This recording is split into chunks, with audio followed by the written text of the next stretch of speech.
El presente programa tiene como finalidad informar. Las opiniones emitidas son responsabilidad única de quienes las emiten y no necesariamente representan el pensamiento del programa. La sinusitis, más allá de una simple congestión. Siempre la gente, creo que desde que estamos estudiando medicinas, habla mucho de que me duele la cara, tengo sinusitis, que no necesariamente es un síntoma muy preciso. Que la gente también confunde mucho y te dice, yo sufro de sinusitis. Yo no, pero es que eso parece más una alergia. Nosotros no podemos normalizar ciertos síntomas. Hay pacientes que normalizan respirar mal, hay pacientes que normalizan sentirse malo, pero es que eso no es normal. No toda sinusitis necesita antibiótico, ni todo el moco verde necesita antibiótico. ¿Es normal tener sinusitis varias veces al año? No.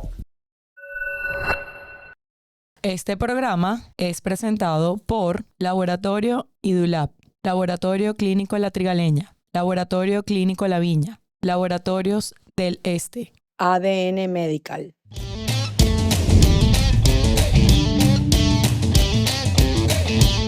Hola a todos, bienvenidos a un nuevo episodio de Conciencia Viral. Hoy me acompaña alguien muy querida, una amiga, la doctora Alejandra Riera. Ella es otorrinolaringólogo, por supuesto, del equipo de Otorrino Cerca de Ti. Amigas y aliadas, de verdad, aparte de trabajar en equipo, bueno, médicos de la familia. Y bueno, ella es actual tesorera de la Sociedad Venezolana de Rinología y Cirugía Facial. Bienvenida, Ale. Muchísimas gracias, Yamari. Bueno, y feliz con tu invitación. Vino la mitad del equipo, vino un 30% del equipo, pero vino el equipo. No, gracias, de verdad, gracias por haber aceptado la invitación. Mira, yo quiero que hablemos de un tema que creo que es bastante controvertido, como es la sinusitis. Digamos, vamos a ponerle un título así, más allá de una simple congestión. Y como yo siempre comento aquí cuando hacemos entrevistas, hay que definir. Vamos a comenzar definiendo qué es la sinusitis. Bueno, nosotros normalmente le definimos al público en general o a los pacientes la rinosinusitis, bueno, digamos como siempre la etiología griega que nos enseñan a los médicos, siempre es ese término itis, siempre se habla de inflamación. Sin embargo, de repente como terminología quizás radiológica o terminología ya médica, bueno, tenemos sinusitis que pueden estar asociadas a un cuadro agudo viral, o sea, eso es una rinosinusitis aguda, un síndrome gripal agudo, es prácticamente un sinónimo de rinosinusitis aguda. Y también está la rinosinusitis crónica, más como un fenómeno inflamatorio que se obedece más a ese concepto de inflamación en los senos paranasales, que son cavidades neumatizadas o llenas de aire que están alrededor de la nariz, por eso se llaman senos paranasales. Exactamente. Y ya una vez que conocemos qué es la sinusitis, ¿cómo la pudiésemos clasificar? Bueno, como muchas enfermedades que tienen diferentes formas de presentarse, bueno, pudiéramos clasificarla. Pues en este caso que nos compete, dependiendo de la etiología, puede ser virales, bacterianas, fúngicas y a veces una combinación de varias, haciéndolas bastante complejas para el manejo. Tenemos, por ejemplo, dependiendo de la duración, las tenemos clasificadas en una rinosinusitis aguda, por lo menos una primera semana, máximo 10 días, subaguda, de repente cuando estás entre ese rango, entre los 7 a 14 días, más tardar 21 y ya posterior a los 15 a 21 días ya tienes una rinosinusitis crónica. También eso tiene otras cosas que tomas en cuenta, sobre todo como lo mencioné antes, la imagen radiológica es clave muchas veces para nosotros clasificarlo, porque eso nos da mucha orientación. Y bueno, y tenemos también, cuando hablamos ya de rinosinusitis crónica, por ejemplo, también hablando del fenómeno inflamatorio, vamos a tener clasificaciones como, por ejemplo, rinosinusitis crónica con pólipos y rinosinusitis crónica sin pólipos, que eso es más que todo ya basándonos en los consensos europeos, que es lo que actualmente utilizamos mucho para estas clasificaciones y sobre todo para el manejo. Claro, porque al tener el diagnóstico ya bien definido, tú vas a dirigir el manejo desde ese punto de vista. Correcto. Ya lo mencionaste según la etiología, según la causa, que pueden ser virales, bacterianas e incluso hasta micóticas o fúngicas. ¿Qué diferencias, tal vez digamos desde el punto de vista clínico, tú pudieses definir entre estos tres grupos de agentes causantes? Bueno, lo que pasa es que siempre los cuadros agudos son como un poquito más aparatosos. La persona viene con un toque del estado general, viene con tanto la sinusitis aguda como las sinusitis crónicas, pero que son reagudizadas. Porque eso también a veces es un término que, bueno, que quizás yo si no conozco al paciente creo que es una sinusitis aguda, pero si ya es un paciente conocido, que ya viene con un problema obstructivo previo, que viene con un mal funcionamiento del clínex mucociliar o que tiene un problema de drenaje de las secreciones porque tenga algún compromiso anatómico, ya eso es un paciente que tú sabes que de forma constante va a tener reinfecciones, pero lo vas a manejar como un cuadro agudo. Entonces, bueno, en estos casos, bueno, evidentemente el paciente con un cuadro agudo viene con mayor compromiso sistémico y el paciente con una rinosinusitis crónica quizás, bueno, también va a venir con su problema obstructivo, su congestión, ocasionalmente con hipersecreción nasal, con rinorrea, de diferentes características dependiendo de ese el cuadro. Pero bueno, en algunos casos va a haber presión facial. Siempre la gente, creo que desde que estamos estudiando medicinas, habla mucho de que me duele la cara, tengo sinusitis. Bueno, esto es un síntoma que no necesariamente es un síntoma muy preciso. Dolor en cara no necesariamente es sinónimo de sinusitis. Dolor de cabeza no necesariamente es sinusitis también. Existen otras etiologías que cursan con hipersensibilidad en la cara. A veces simplemente el hecho de presionarnos en la emergencia de los nervios, infraorbitarios y supraorbitarios, ya va a generar dolor. Entonces no necesariamente esa palpación es una condición típica de la sinusitis. Pero sí el paciente puede referir molestia en cara, dolores de cabeza, bueno, y por supuesto la secreción nasal. Claro, eso, que es lo que, como que lo más característico. Y bueno, relacionar si tienes fiebre, si no tienes fiebre. Como tú dices, los síntomas sistémicos, como para ver realmente del tipo también de secreción, si estamos tal vez frente a algo viral, algo O bacteriano algo alérgico, que la o gente algo. también confunde mucho y te dice, bueno, sus antecedentes personales, no sé, llegaron por otro motivo de la consulta del otorrino y uno le pregunta al antecedente y dice, yo sufro de sinusitis. Y uno, sí. ¿Y cómo fue el diagnóstico? No, es que yo todo el tiempo me pica la nariz, tengo prurito nasal, boto moco así como una agüita. Y yo, no, pero es que eso parece más una alergia, o sea, te parece más a otro tipo de etiologías. Pero la gente tiende a confundir rinitis alérgica con sinusitis. Sin embargo, el paciente rinítico alérgico va a tener un mayor porcentaje de posibilidad de generar un proceso inflamatorio y por ende generar Desarrollar también una una. sinusitis, claro, Correcto. claro, claro. Es un factor de riesgo allí que ya lo predispone.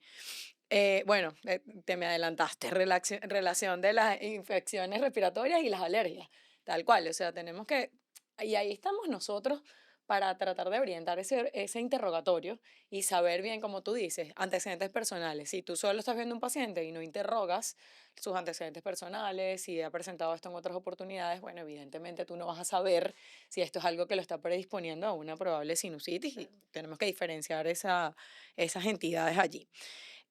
¿Cuáles, perdón, son los síntomas más comunes y cuándo deberíamos sospechar que no es un resfriado?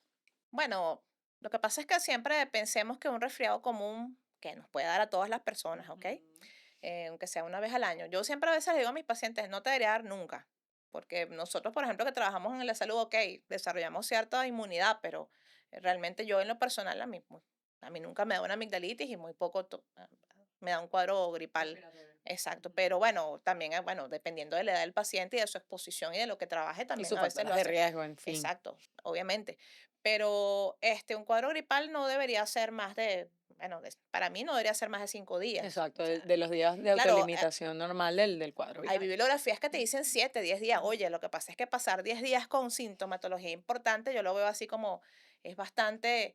Yo sé que nosotros tratando de hacer investigación clínica tratamos de estandarizar muchas veces, bueno, tiempos establecidos, pero a veces creo que prolongamos mucho un poco como el sufrimiento del paciente y el paciente va porque se quiere sentir mejor. Entonces, bueno, Exactamente. siempre uno advierte, bueno, tienes toque del estado general, tienes malestar general, moquitos, rinorrea, hipersecreción, congestión, pero bueno, ya cuando nosotros vemos que no hay mejoría del cuadro, que simplemente quizás no hay una autolimitación del cuadro, mira, ya debemos empezar a pensar en una etiología bacteriana. Además que es bastante fácil cuando tú tienes un compartimiento que no funciona bien, como los senos paranasales, y hay una secreción que está allí contenida, es muy fácil que eso se convierta en cuestión de horas en un cultivo para bacterias. Bueno, tú sabes más de eso que yo porque eso es un cultivo, o sea, es un caldo biológico.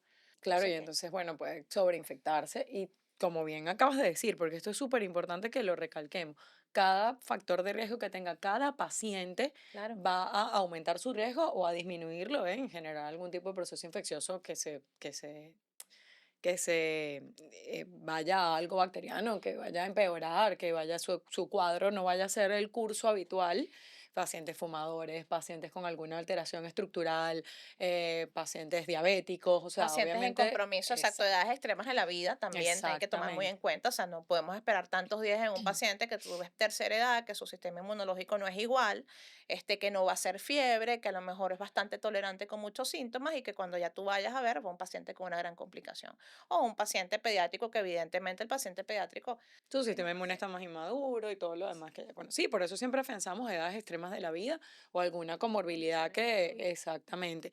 Y yo creo que aquí debemos hacer el llamado de atención y el recordatorio de las vacunas, porque si bien es cierto, como tú dices, no nos deberíamos enfermar, no debería darnos ni siquiera un cuadro infeccioso respiratorio viral, pero no estamos exentos.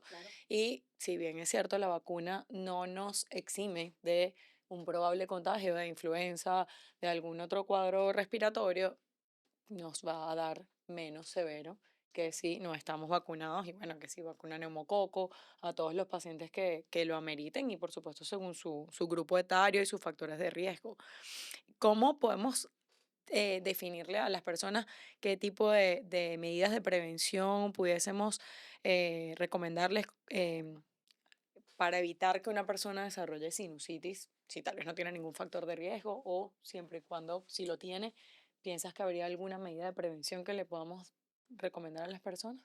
Bueno, lo que pasa es que hablando de la frecuencia con la que trastornos alérgicos eh, en los pacientes, como yo le explico siempre a los pacientes y conversaba hoy con mi socia, la doctora primera de esta entrevista, era un poco como nosotros conversamos todos los días esta información que le pasamos digerida a nuestros pacientes y es como que este, nosotros no podemos normalizar ciertos síntomas, ¿no? Entonces, claro, hay pacientes que normalizan respirar mal, hay pacientes que normalizan sentirse mal o que dicen, bueno, es que yo sufro de sinusitis, yo siempre estoy congestionada, pero es que eso no es normal, porque ya eso tiene que darnos a nosotros los médicos una sospecha de que algo va a estar funcionando mal en el resto del sistema. ¿Ok? Entonces, bueno, una de las cosas con las que debemos prevenir es tratar de garantizar siempre y dar la información necesaria, porque esto es más a Y nivel de valor. informativo y de valor, a los pacientes que no normalizan respirar mal. O sea, en la medida en la que respiramos y ventilamos adecuadamente, asumimos que el resto de las funciones nasales están funcionando de forma correcta. Claro, van a haber pacientes que van a salir de la estadística. O sea, por ejemplo, hablando de sinusitis radiológicamente, oye, muy evidente, muy florida, un paciente que tiene lo que uno llama velados todos los senos paranasales a nivel de tomografía, que es el gol estándar del diagnóstico de la rinosinusitis crónica. Este, Hemos tenido casos donde son pacientes, sobre todo cuando son con pólipos nasales, que ves que todos los senos paranasales están comprometidos, pero la corredera nasal es amplia. Entonces el paciente no te va a consultar necesariamente por una gran obstrucción nasal, a menos que ya las lesiones inflamatorias, que son los pólipos, estén ocupando la Claro, corredera el nasal. espacio.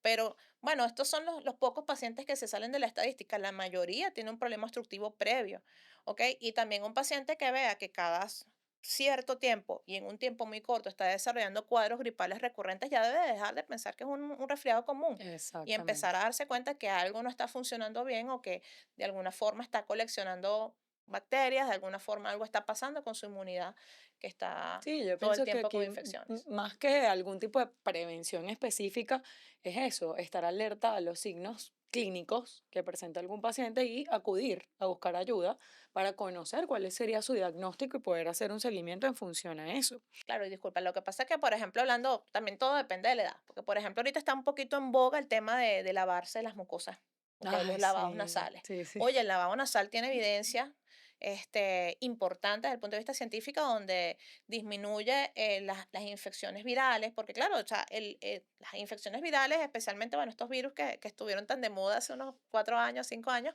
que tenían prácticamente uno de sus primeros contactos en mucosa respiratoria, especialmente en rinofaringe, donde se Ajá. hacía la prueba, o en mucosa nasal. Oye, el virus, incluso los componentes bacterianos o las partículas bacterianas o todo lo que entra por vía aérea, necesita un tiempo haciendo contacto con la mucosa. Entonces, oye, si nosotros disminuimos el tiempo o barremos con esos componentes, bien sea alergenos o virales o bacterianos que estén haciendo contacto con la mucosa nasal, vamos a disminuir la tasa de infecciones. Entonces, no solamente nos va a ayudar el lavado nasal a barrer el moco, que pueda estar Claro, contaminado, sino que claro. también, o a manejar las secreciones, sino que también nos va a mantener una mejor, una mejor limpieza en la mucosa. Claro, un área limpia. Entonces, eso sí sería una prevención, o sea, Claro. estaría ideal, según las marcas que venden lavados nasales, quisieran que nosotros nos laváramos la nariz como cepillarnos los dientes, y no está tan errado pensarlo, pero sí sería muy, muy conveniente que lo adoptáramos todos Como como conducta. una conducta, lavarnos la nariz de vez en cuando. Mira, me llama la atención que mencionas mucho la sinusitis crónica. Asumo que evidentemente son muchos los casos que más acuden porque, bueno, evidentemente tiene un impacto en la vida cotidiana de los pacientes. ¿Qué mensaje te gustaría dejarle a las personas con sinusitis crónicas y cómo realmente ustedes ven que afecta la vida de los pacientes en su día a día? Bueno, el paciente lo que pasa es que, bueno, también depende de dónde lo vas a... O sea, lo importante con el paciente y el mensaje siempre es acudan a tiempo al médico, que eso nos facilita a todos nosotros muchas cosas. El manejo precoz siempre va a ser una prioridad para todos. Pero, por ejemplo, en el caso del paciente con rinosinusitis crónica, antes de adquirirla, normalmente viene con un problema obstructivo nasal crónico importante. Entonces, siempre es el mensaje de esto sea, por favor, no normalicen no respirar bien. Claro. O sea, yo nací, yo soy así y mi papá es así, todos roncamos en la casa y todos respiramos con la boca abierta, pero es que entonces todos estamos enfermos. Lo que pasa es que lo normalizamos. Entonces creemos que es algo hasta de, bueno, es la herencia, ¿no? Claro, y Pero, el impacto en la vida cotidiana porque no exacto, duermen bien, o sea, toda esa cantidad de cosas van a impactar de forma importante. O sea, el paciente, a nosotros nos llegan muchos deportistas con procesos de rinosinusitis a veces incluso complicados. O sea, por ejemplo, hemos tenido pacientes, peloteros, deportistas de alto rendimiento, que bueno, que viven con su respiración bucal, que bueno, que siempre hacen cuadros gripales, pero claro, es un paciente que deporte de alto impacto, todo el tiempo la tierra, cambios de temperatura, están corriendo, están bajo el sol, el entrenamiento, entonces son niños jóvenes que nos han llegado con complicaciones, por ejemplo, orbitarias, o sea, que son ya rinosinusitis extendidas y que cuando tú haces el interrogatorio es un niño que viene enfermo desde chiquito. Lo que pasa es que, claro, damos prioridad al deporte, nunca es el momento de detenernos, nunca es el momento ideal para ir al médico. Y como dicen, no, pero es que si él no respira bien y es un deportista excelente, y uno dice, claro, pero puede ser mejor, es así, es así, es siempre se así. puede ser mejor. Es así, Entonces, bueno, no, nada, lo importante del mensaje es no normalicemos sentirnos mal, nunca, de exactamente. nada. Yo te voy a dejar unos mitos acá para que tú los Ok, desmientas. Toda sinusitis necesita antibiótico. no, no toda sinusitis necesita antibiótico, ni todo el moco verde necesita antibiótico. Gracias, gracias, gracias por eso, por favor. Los lavados nasales son peligrosos. No son peligrosos. Lo que pasa es que, por Hay que ejemplo, saberlo hacer. sí, ¿Y con qué? exacto, hay Eso. que saberlo hacer y con qué. Existen, por ejemplo, de lavados nasales, ahorita que está muy de moda, bueno, está desde ir con la jeringa, con presión controlada, no exagerar nunca en la presión, dispositivos de alto flujo, estas botellas de alto flujo, hay tazas también de alto flujo, hay unos, no, claro, no quiero mencionar marcas acá, pues, porque no generar conflicto de intereses, pero hay incluso equipos eléctricos para lavar la nariz y para aspirarla también, que a veces los utilizamos con muy buenos resultados. Y hay lavados nasales con spray, bueno, bien sea así tipo puff, Ujú. que uno mismo va apretando y deja un poquito, irriga un poquito solución salina, como hay unos de presión que son tipo irrigación continua, que también son bien interesantes y los utilizamos en diferentes fases, tanto de la enfermedad como, por ejemplo, cuando son pacientes postoperatorios, también los utilizamos en diferentes fases. Y recomendados también, por ejemplo, para pacientes con condiciones inflamatorias crónicas, estos lavados nasales no solamente es la solución salina, sino que hay que incluirle ciertos medicamentos para tratarlos de ayudarlos, mejor dicho, para que no recaigan tanto en la enfermedad. Porque existen algunas etiologías de rinosinusitis, como por ejemplo la rinosinusitis crónica con pólipos, que es muy, muy recidivante, pero en Claro, exceso, claro, claro. incluso operados. Entonces, bueno, ese es el tema del lavado nasal no es peligroso, pero por ejemplo, nosotros a veces lo indicamos con cuidado, por ejemplo, en caso de pacientes con infecciones de oído o que estén cursando con una disfunción tubárica o que tengan un problema en el oído medio, o si el lavado es doloroso cuando se realiza en el oído, tenemos que ponerle ojo a la técnica Claro, claro, claro, o claro. cambiar el dispositivo, Exacto, verificar pero qué, no qué son está ocurriendo peligrosos, allí. son buenos. Este mito ya lo desmentiste, pero vamos a aclarar, o sea, a recordarlo. La sinusitis siempre causa dolor de cabeza. Ya No, dijiste no que no siempre. necesariamente Puede causa. causar más dolor de cabeza tener el tabique desviado, tener los cornetes grandes, que estadísticamente es más frecuente que tener sinusitis. ¿Es normal tener sinusitis varias veces al año? No. Ok, ya creo que todo eso más desmentido y posible. ¿Quieres dejar algún mensaje para cerrar? Bueno, no, ya lo hemos estado diciendo, tenemos que dejar de normalizar ciertas cosas en nuestra vida, Y no tener miedo a acudir a las no tener miedo a acudir a las consultas de forma oportuna y bueno, nada, nunca desestimar la importancia bueno, de esas cavidades que son límites, ¿ok? Como son los senos paranasales. Por cierto, antes de que culminemos aquí, nosotros recientemente tuvimos una paciente que manejamos en conjunto, con un proceso odontológico que generó probablemente o con gran posibilidad una sinusitis. Y fue algo que no conversamos ahorita la entrevista, pero sí también puede pasar procedimientos odontológicos que generen este, rinosinusitis. Y eso hay Sí, una que conexión directa. romper el vidrio con nuestra amiga de infectología para el manejo en conjunto siempre. Tan bella. Gracias, Ale, por haber aceptado y por haber estado aquí con tu información y tus conocimientos. Gracias. Gracias a todos. Los esperamos en otro episodio de Conciencia Viral. Este programa fue presentado por Laboratorio IDULAB, Laboratorio Clínico La Trigaleña, Laboratorio Clínico La Viña, Laboratorios del Este, ADN Medical.